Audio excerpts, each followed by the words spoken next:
Presentamos Lecciones y Enseñanzas de la Biblia con el pastor Luis Fernando Manrique desde Oakland, California. ¡Qué alegría saludarte! Que por la gracia de Dios seas declarado inocente en el juicio celestial. La lección para hoy titula Sentencia divina sobre el rey Belsasar. Por intervención de la reina, madre de Belsasar, es solicitado el profeta Daniel en la sala del trono para interpretar el mensaje divino. Forzado por las circunstancias, el rey recurre a consultar a Daniel, pero parece que lo hace con algo de reticencia. Esto quizás revele más sobre la actitud del rey hacia el Dios de Daniel que hacia el mismo Daniel. Los versículos 13 al 28 del capítulo 5 del libro de Daniel muestran la intervención del profeta en el último episodio de la vida del rey Belsasar y del imperio de Babilonia. Hoy analizaremos aparte de esta sección del texto sagrado y veremos la manera como Dios juzga a un rey impío que decidió no tomar en cuenta a Dios en su vida ni en su gobierno. Sin más preámbulos, leamos el texto y descubramos las lecciones que Dios tiene para nosotros aquí. Comenzamos la lectura de la palabra de Dios a partir del versículo 13 del capítulo 5. Entonces trajeron a Daniel ante el rey, y dijo el rey a Daniel: ¿Eres tú aquel Daniel de los hijos de la cautividad de Judá, que mi padre trajo de Judea? Yo he oído de ti que el espíritu de los dioses santos está en ti, y que en ti se halló luz, entendimiento y mayor sabiduría.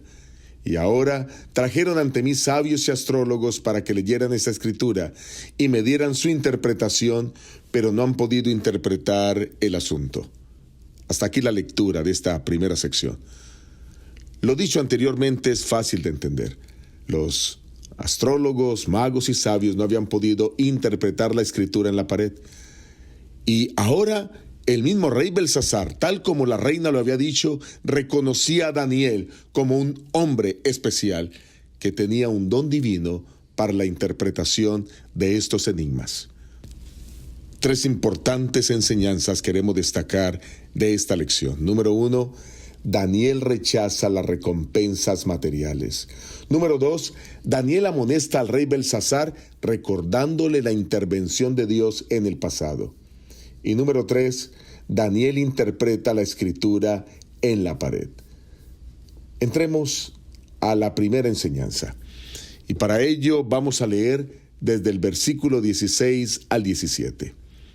Yo pues he oído de ti que puedes interpretar y resolver dificultades. Si ahora puedes leer esta escritura y darme su interpretación, serás vestido de púrpura, llevarás en tu cuello un collar de oro y serás el tercer señor en el reino. Entonces Daniel respondió y dijo al rey: tus dones sean para ti, da tus recompensas a otros. Leeré la escritura al rey y le daré la interpretación. Es muy importante notar la respuesta de Daniel al ofrecimiento de recompensa del rey. Esto dice mucho sobre las prioridades y el carácter de Daniel. Daniel rehúsa la recompensa por sus servicios, sabiendo que esta recompensa podía ser comprendida como una presión para entregar una interpretación favorable. Pero Daniel iba a decir exactamente lo que correspondía, y era que pronto el rey y su reino caerían. Es interesante notar que Belsasar ofreció a Daniel el tercer cargo en el reino porque él mismo era el segundo en el reino después de su padre Nabonido, que no se encontraba en ese momento en Babilonia. Había decidido establecer su vivienda en Arabia, y por eso le ofrece el tercer puesto en el reino, quiere decir un puesto por debajo de él. Esto me hace pensar que los verdaderos hijos de Dios deben estar dispuestos a decir la verdad pase lo que pase. No deben actuar por recompensas, simplemente deben dedicarse a predicar la verdad tal como está escrita. Deben amonestar sobre el pecado tal como el Señor lo establece, sin tener miedo a las represalias o a lo que pueda suceder. Es importante hoy amonestar al mundo sobre los pecados sexuales que se han vuelto tan comunes. Amonestar al mundo indicando que el matrimonio fue la primera institución creada desde el huerto del Edén y que las parejas heterosexuales deben permanecer unidas a no ser por causa de fornicación. Amonestar al mundo para que nuestros cuerpos sean templo del Espíritu Santo, absteniéndose del consumo de bebidas alcohólicas, tabaco en todas sus formas, así como drogas alucinógenas. Amonestar al mundo acerca del valor de la vida y cómo el aborto es condenable por la palabra del Señor. Amonestar al mundo diciendo que Cristo viene pronto y que necesitamos dejar atrás el pecado y vivir vidas que honren y glorifiquen su nombre. La segunda enseñanza que quiero destacar en esta lección es que Daniel amonesta al rey Belsasar recordándole la intervención de Dios en el pasado. Al comparecer ante el rey, Daniel, este anciano profeta, ya no utilizó un lenguaje deferente, como anteriormente lo hizo con el rey Nabucodonosor. Después de aclarar que rechazaba las recompensas que el rey prometió a cualquiera que le interpretara la escritura, Daniel se dirigió al rey en los más duros términos. Ofreció un largo preámbulo recordándole al rey su propia historia familiar. El profeta le cuenta cómo Dios otorgó a Nabucodonosor riqueza y poder. Eso está en los versículos 18 y 19. Dice la palabra de Dios: el Altísimo Dios, oh Rey, dio a Nabucodonosor tu padre el reino, la grandeza, la gloria y la majestad. Y por la grandeza que le dio, todos los pueblos, naciones y lenguas temblaban y temían delante de él. Y a quien le placía mataba, y a quien le placía daba vida. Engrandecía a quien le placía y a quien le placía humillaba. Aquí deja claro este texto que el que pone reyes y quita reyes es Dios. Es Dios el que entrega poder y autoridad a los hombres, pero deben reconocer que Dios es el ejecutor de esa autoridad y no el hombre. Pero como Nabucodonosor llegó a ser tan arrogante y arbitrario, Dios lo sacó del trono para derribar su orgullo. Y eso lo deja ver el versículo 20 y 21. Escucha con atención. Pero cuando su corazón se ensoberbeció y su espíritu se endureció en su orgullo, fue depuesto del trono de su reino y despojado de su gloria. Fue echado de entre los hijos de los hombres. Su mente se hizo semejante a la de las bestias, y con los asnos monteses fue su habitación. Le hicieron comer hierba como al buey, y su cuerpo se empapó del rocío del cielo.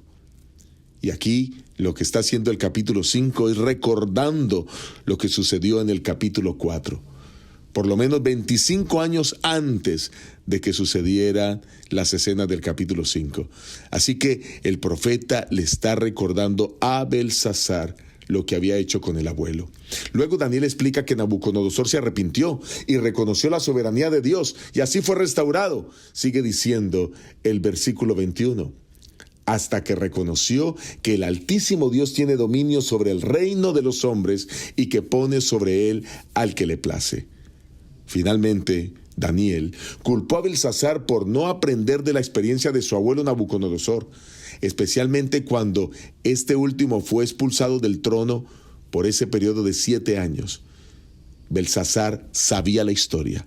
Belsasar sabía que debía darle la gloria a Dios, pero en cambio hizo todo lo contrario.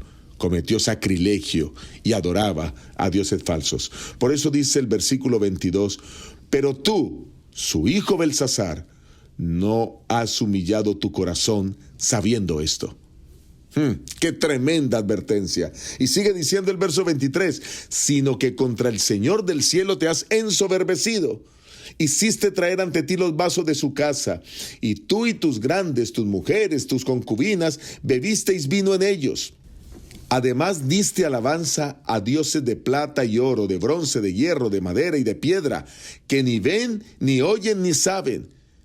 Pero nunca honraste al Dios en cuya mano está tu vida, y de quien son todos tus caminos. Por eso, de su presencia, envió él la mano que trazó esta escritura. Ahora el rey sabía que por sus pecados, que por su orgullo, por haber atacado a Dios, por haber cometido sacrilegio, ahora tenía que pagar las consecuencias. Daniel acusa al rey de 3 cargos. En primer lugar, Belsasar ignoró totalmente la experiencia de su abuelo, Nabucodonosor. De lo contrario, se habría arrepentido y humillado como lo hizo él. En segundo lugar, Belsasar usó los vasos del templo para beber vino y alabar ídolos. Aquí Daniel menciona los 6 tipos de materiales utilizados para hacer ídolos en el mismo orden que acabamos de describir. Y en tercer lugar, el rey se olvidó de glorificar a Dios, al Dios en cuya mano estaba su vida. Los pecados del Belsasar fueron falta de humildad, orgullo, exaltación contra Dios, profanación de los vasos del templo, idolatría y no dar la gloria a Dios. En este punto está muy claro que los pecados del rey están directamente relacionados con la escritura en la pared. Y ahora, Daniel, luego de ocuparse en los errores del rey, procede a la interpretación. Y aquí está el tercer aspecto a destacar en la lección de hoy. Daniel interpreta la escritura de la pared. Por los pecados de Belsasar, la escritura implicaba juicio para él y para Babilonia. Solo Daniel era capaz de decodificar el verdadero mensaje como una declaración entendible, con un mensaje o un significado completo para Belsasar. Y dice el versículo 25, y la escritura que trazó es Mene, Mene, Tekel, Uparsin. Solamente 4 palabras en arameo. Y de esas 4 palabras, la primera se repite 2 veces. Así que realmente son 3 palabras. Mene, Tekel y Uparsin. Daniel procedió a leer las palabras de la escritura que estaba en la pared. Este grafiti divino. Y entonces comienza la interpretación. Versículo 26. Esta es la interpretación del asunto. Mene, contó Dios tu reino y le ha puesto fin. La palabra aramea mene es un participio pasivo del verbo enumerar o contar, y si se le toma sola significa simplemente enumerado o contado. Pero por iluminación divina, Daniel obtuvo de esta palabra la interpretación. Contó Dios tu reino y le ha puesto fin. El versículo 27 presenta la segunda palabra. Tekel, pesado ha sido en balanza y hallado falto. La palabra tekel viene del verbo pesar. Daniel informó inmediatamente al rey cuán importante era que Dios lo hubiera pesado. Belsasar fue hallado falto en su valor moral. Y el versículo 28 dice, Pérez, tu reino ha sido roto y dado a los medos y a los persas. El vocablo Pérez puede ser considerado como un sustantivo singular que significa parte o porción. La diferencia de esta palabra con la que aparece en el versículo 25, Uparsin, es que Uparsin es plural y Pérez es singular. Así que lo que estaba diciendo aquí es que el reino había de ser dividido en pedazos, destruido y disuelto. Y esto lo harían los medos y los persas, que tenían en ese momento sitiada la ciudad de Babilonia. Estas terribles palabras de condenación dirigidas a este rey son también para todos los que hoy descuidan las oportunidades que Dios le da. En el juicio divino, los hombres tendrán que dar cuenta a Dios. Ellos serán pesados en la balanza celestial para ver si su carácter moral y su estado espiritual corresponden con los beneficios y las bendiciones que Dios les ha otorgado. Las decisiones del tribunal divino dependerán en gran medida de nuestras acciones. Todos debiéramos cuidarnos de no ser hallados faltos ante el juicio celestial. Eso es lo que la palabra de Dios describe en varios apartes. Eclesiastés 3:17 dice el Señor, y dije en mi corazón, al justo y al malvado juzgará Dios, porque allá hay un tiempo para todo lo que se quiere y para todo lo que se hace.